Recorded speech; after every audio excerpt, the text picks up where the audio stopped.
इस कार्यक्रम के पुण्यार्जक हैं श्री राजमल नाथूलाल सेठ, श्री हितेश कुमार, श्रीमती शारदा, आयन, नैतिक, फर्म आदिनाथ ऑटोमोबाइल्स, घाटोल, जिला बांसवाड़ा, राजस्थान, श्री सूरजमल सेठ, श्रीमती गुड़माला सेठ, श्री सुशील कुमार सेठ, श्रीमती मीनाक्षी सेठ, चियांशी शुभ, फर्म ऋषभदेव ऑटोमोबाइल्स, घंटाली, घाटोल, जिला बांसवाड़ा, राजस्थान, श्री धनपाल जी जोदावत, श्री फूलचंद जी, श्रीमती कांता जी, श्री लोकेश कुमार, श्रीमती योगिता सदवी अनोखी धार्मिक, फर्म लोकेश कुमार धनपाल, घाटोल, जिला बांसवाड़ा, राजस्थान।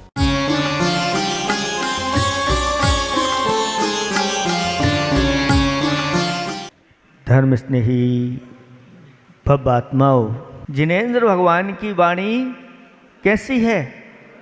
अमृत के समान है।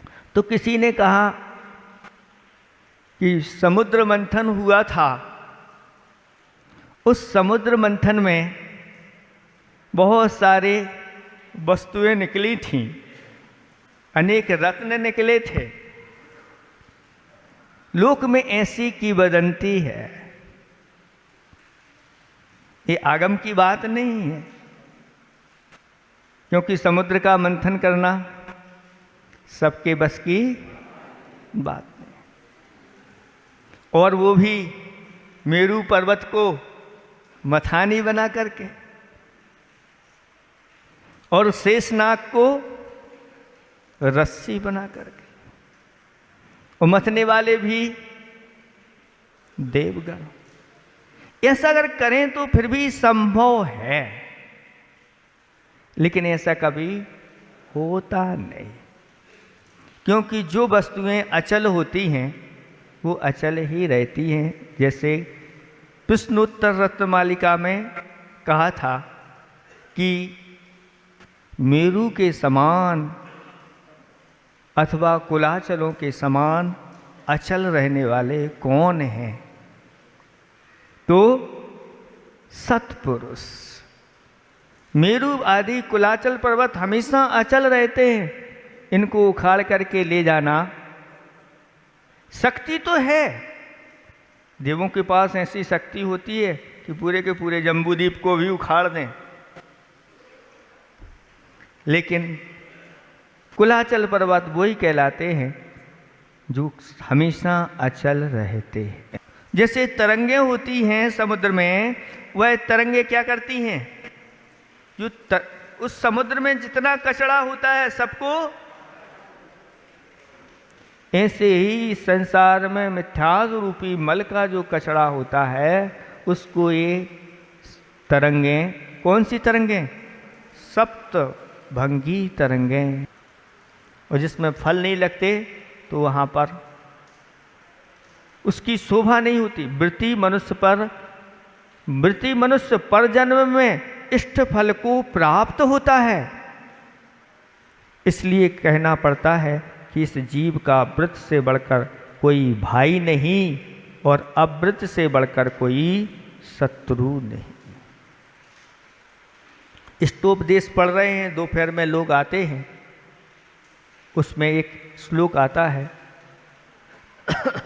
और उस श्लोक में ये बताया गया, किसी ने प्रश्न किया कि आज वर्तमान में मोक्ष की प्राप्ति तो है नहीं, तो व्रत आदि करने की क्या आवश्यकता है? मोक्ष मिल रहा होता तो हम इस व्रत को करते। उसी के लिए उत्तर दिया गया और उन्होंने ये कहा, वरम वृतहि पदम दैवम न वितैर्वत नारकम छाया तपस्थयोर्भेदः पितिपाल यतोर महान। उन्होंने कहा कि व्रत को धारण करके और देव पद प्राप्त करना अच्छा है, श्रेष्ठ है, वरम श्रेष्ठ है, ना कि खेद की बात है कि आवृतों के द्वारा नरक पद प्राप्त करना अच्छा नहीं है। क्योंकि आवृतों का फल तो दुख होता है और व्रतों का फल सुख होता है। दुख के सागर में पहुंच जाना अच्छा नहीं, खेद की बात है, लेकिन व्रतों को अंगीकार करके देव पद, स्वर्ग पद आदि प्राप्त करना बहुत अच्छा है। उदाहरण दिया गया कि दो व्यक्ति हैं, ग्रीष्म काल है, तपों के दिन हैं, और कहीं स्टेशन आदि पर जाकर के वह बस का इंतजार कर रहा है।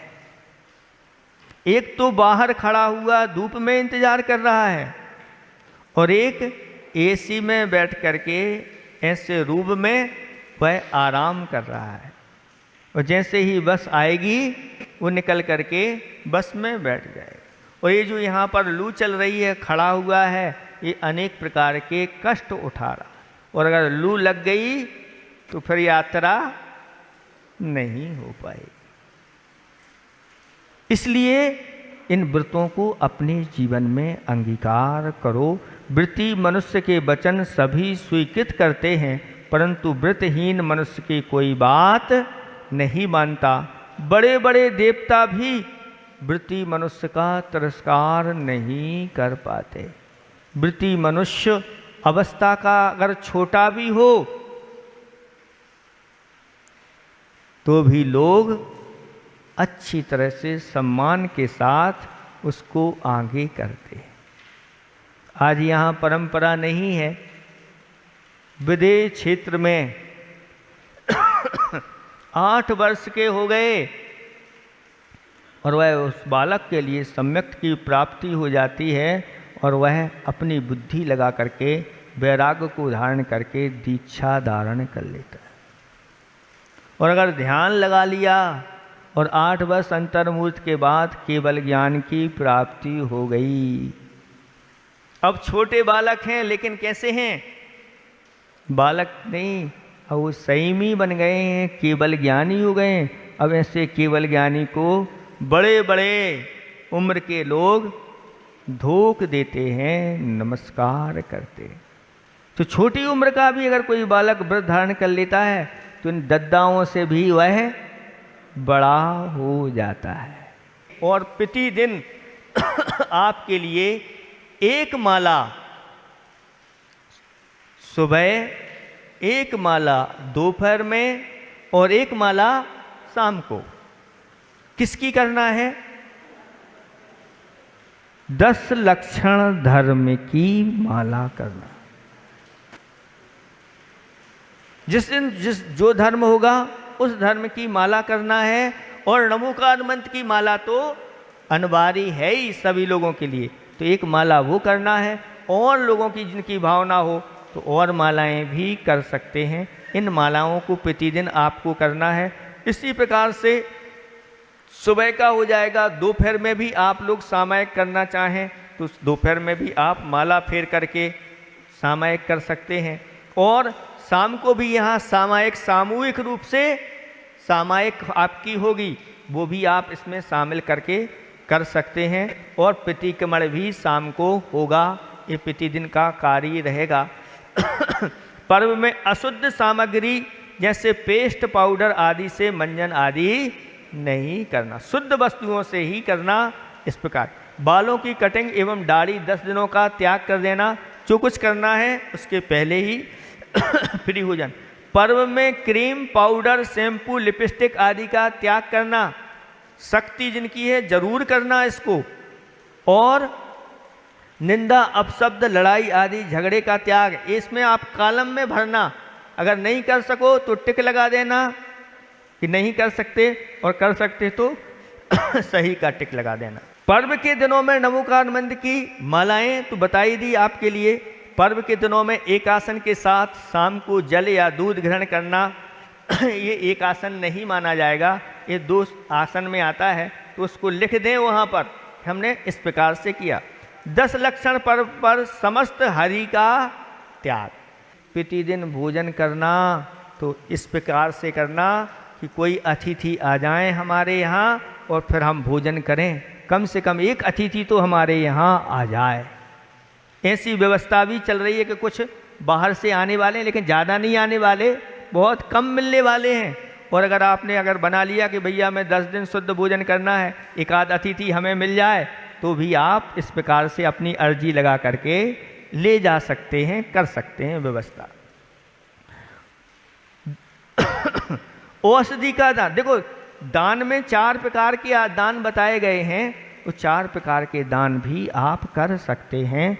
और इनमें दानों में हमने पहले ही बताया था कि पर्वों के दिन में जो दान दिया जाता है वही कई गुना उसका फल मिलता है। एक सामान्य दिन जो आपने 1 रुपया दिया है तो उस 1 रुपये का फल 1 रुपया ही मिलेगा, लेकिन अगर पर्वों के दिन में अगर आपने 1 रुपया दिया है तो वह लाख और करोड़ गुना उसका फल मिलता है। जैसे किसी ने लाख दे दिए तो 1 रुपया भी 1 लाख के बराबर हो जाता है, फिर अगर 1 लाख देता है तो कितना गुना होता है ये आप जान सकते हैं। ऐसे भी वर्णन शास्त्रों में आए हैं। इन दिनों में विशेष दान करके ही अपन को अपना वह पर्युषण पर्व मनाना चाहिए। इसके बाद रात्रि भोजन एवं रात्रि में जल आदि इन सब चीज़ों का त्याग रहेगा। बिस्तर का त्याग करना, 10 दिन के लिए आपको चटाई आदि का प्रयोग करना, क्योंकि ब्रह्मचर्य के साथ रहते हैं तो ऐसी वस्तुओं का प्रयोग करोगे तो बहुत अच्छी से इनका पालन होगा। जिसकी जितनी शक्ति, अगर ठंडी लगती है तो एक आध चद्दर वगैरह इसका उपयोग कर सकते हैं, अथवा जो अपने ऊपर वस्त्र हैं उनको भी आप ओढ़ सकते हैं। इस प्रकार से घर में रह करके आपको ये साधना करना है। और कोई अगर ये चाहे कि भाई हमें 10 दिन घर में नहीं रहना तो भी यहाँ आकर के आप व्यवस्थित कर सकते हैं, लेकिन नियम नहीं बना रहे हैं। कोई की इच्छा है कि 10 दिन तो हम यहीं महाराजों के पास रहेंगे तो आओ पाटे लगवा देंगे, आप लोगों की चिंता नहीं करना, वहीं पर छोटा पाटा आप लोगों को होगा, आप महाराजों के साथ भी रह सकते हैं। धार्मिक अब चैनल टीवी पर दिखाए जाने वाले कार्यक्रम को देख सकते हैं, यानी इनको छोड़ करके, धार्मिक चैनल आदि को छोड़ करके आप बाकी सब चैनल आदि का, टीवी आदि का त्याग करना। जूता चप्पल आदि का भी 10 दिन के लिए त्याग कर सकते हैं, करना ही चाहिए। आपको हम बता दें, ऐसा भी एक व्यक्ति है, अखबार में उसका नाम आया था कि उसने 30 वर्षों से जूता चप्पल नहीं पहने, जैनेतर व्यक्ति। उससे पूछा क्यों भाई आप जूता चप्पल नहीं पहनते? और उसने कहा कि एक बार हमारे नगर से आचार्य गुरुदेव का यहाँ से विहार हुआ और जब उनको देखा कि उनके पैरों में कुछ नहीं था तो हमने संकल्प किया कि इन्होंने अब जीवन पर्यंत के लिए त्याग कर दिया है, तो आज से मैं भी अपने जीवन में कभी जूता चप्पल नहीं। आचार्य भगवंत को देख करके ही उसने त्याग कर दिया। और फिर उससे पूछा, उसने सारी चीज़ें बताई, 30 वर्ष से मैंने जूता चप्पल नहीं पहने। जैनेतर होकर के जैन संतों के प्रति कैसा श्रद्धान, और अगर आप जैन होकर के भी 10 दिन का जूते चप्पल का त्याग नहीं कर सकते, ये आप लोगों को विचार करना है। साथ साथ में मोबाइल एवं मोबाइल में नेट चलाने आदि का भी त्याग करना है। इसका त्याग करोगे तभी आकर के यहाँ पर आप अच्छी तरह से धर्म का लाभ। फिर भी अगर धर्म संबंधी कोई चीज़ है, किसी को रखना है, तो धर्म संबंधी चीज़ों को देखने के अलावा तो और नहीं करना।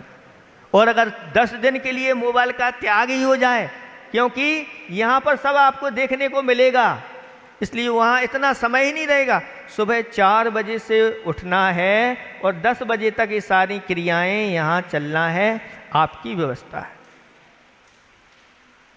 पान, गुटखा, तंबाकू, बीड़ी, सिगरेट आदि का भी त्याग होगा। कुछ लोग कहते हैं महाराज तंबाकू नहीं छोड़ सकते, बाकी सब नियम का पालन करेंगे, लेकिन तंबाकू भी हम बाजार की नहीं खाएंगे, जो पत्ती खरीद करके लाएंगे और पत्ती को भी हम अच्छी तरह से धो करके शुद्ध ऐसा एक आसन नहीं करना भैया कि बाद में थोड़ी सी पत्ती भी दबा लेते हैं। कुछ लोग मंजन भी करते हैं, दांतों में कष्ट होता है, तंबाकू का मंजन आदि। इस प्रकार की चीज़ों का आपको त्याग करना। प्रतिदिन कम से कम 1 घंटे मौन रह करके आनंद लेना। भोजन के समय तो होता ही है, लेकिन अन्य समय भी। पर्व के दिनों में नगर से बाहर जाने का त्याग करना कि 10 दिन तो हम कहीं नहीं जाएंगे। जो कुछ करना है संपर्क आदि अभी कर लो, 10 दिन बाहर जा, और यहाँ पर भी रहेंगे तो वाहन आदि का प्रयोग नहीं करेंगे, क्योंकि ऐसे पर्व के दिनों में वाहन चलाने से बहुत सारे जीवों की रक्षा होती है। दिखते नहीं, जब चलते चलते ही आप लोग चींटी आदि के ऊपर पैर रख देते हो हमें कहना पड़ता है देखो देखो देखो देखो देखो देखो, और चलिए, फिर वाहन से तो होता ही नहीं। ऐसे परिवपर्षण पर में कम से कम ऐसे जीवों के लिए अवैधान देना, नीचे देख करके, जितने भी शिवरात्रि बनने वाले हैं वो सब नीचे देख करके आएंगे और नीचे देख करके जाएंगे, इस प्रकार की व्यवस्था करेंगे। और जिनमें जितनी जितनी जीवों की रक्षा जहाँ हो पाए, रात्रि में भी ज़्यादा लाइटों का प्रयोग नहीं करना, ना करना पड़े तो अच्छा है, कम से कम में आप लोग काम चलाएंगे धर्म के लिए, धर्म के निमित्त से कुछ करना पड़ता है, उसके लिए मना नहीं, लेकिन ज़्यादा मात्रा में नहीं, अपव्यय नहीं, कम से कम चलता है तो कम से कम चलाना, और ना करना पड़े तो सर्वश्रेष्ठ है। पर्व के दिनों में वाहन आदि का भी त्याग, मर्यादित एवं कुएं के पानी का ही पुरुषार्थ करना, कम से कम 10 दिन तो कुएं से जल ले जाना। क्यों महाराज, कुएं से क्यों? क्योंकि कुएं से जो जल निकाला जाता है उसका जल गालन किया जाता है तो जीवों की रक्षा होती है। अब कम से कम 10 दिन तो हम उन जीवों के लिए अभयदान दें। तो अब यहाँ पर आते हैं मंदिर आदि, अपनी 2 कैन भर करके ले गए, गाड़ी पर रख करके ले गए, उसके लिए मना नहीं है, गाड़ी से भी ले जा सकते हैं, लेकिन वहीं के वहीं सारे के सारे, लेकिन गाड़ी से भी सावधानी पूर्वक ले जाएं तो ही मान्य है, नहीं तो नहीं। अपने भर करके आसपास बताते हैं, यहाँ पर जो कुएं हैं ज़्यादा गहरे नहीं हैं, बहुत नीचे जाना नहीं पड़ता, जल्दी से जल्दी 10-20 फुट पर पे ही पानी इनका आ जाता है तो फिर कहना ही क्या है, वासुपूज्य भगवान की कृपा है कि यहाँ पर तो पूरा का पूरा घाटवल भी वृत्ति बन जाए तो कोई अतिशय की बात नहीं। बारिश का पानी आपने इकट्ठा कर लिया 10 दिन के लिए, मान्य है, आप ले सकते हैं, बहुत अच्छी व्यवस्था है आपकी। देखो पुण्य से पानी भी गिर रहा है 10 दिन का, जैसे जैसे आप लोग 10 दिन दाढ़ी नहीं बनवाते, बाल नहीं कटवाते, ऐसे ही 10 दिन के लिए भर के रख लो, पानी भरने की भी ज़रूरत नहीं पड़ेगी, सब व्यवस्था हो जाएगी। साबुन एवं डिटर्जेंट से कपड़े धोने का त्याग करना, प्रयास करना, और अगर आवश्यकता पड़े तो बहुत कम से कम प्रतिदिन 5 जोड़ी कपड़े, जितने कम पहनोगे उतना ही अच्छा। कई लोग 50-50 जोड़ी रखे हुए हैं, तो 10 दिन में बांट लेना 5-5 करके और व्यवस्था हो जाए। बाजार का बना हुआ ऐसी वस्तुओं का आप लोगों को त्याग करना है, और सुबह से शाम तक ये क्रियाएँ आपकी रहेंगी। इतना ही पर्याप्त समझते हैं।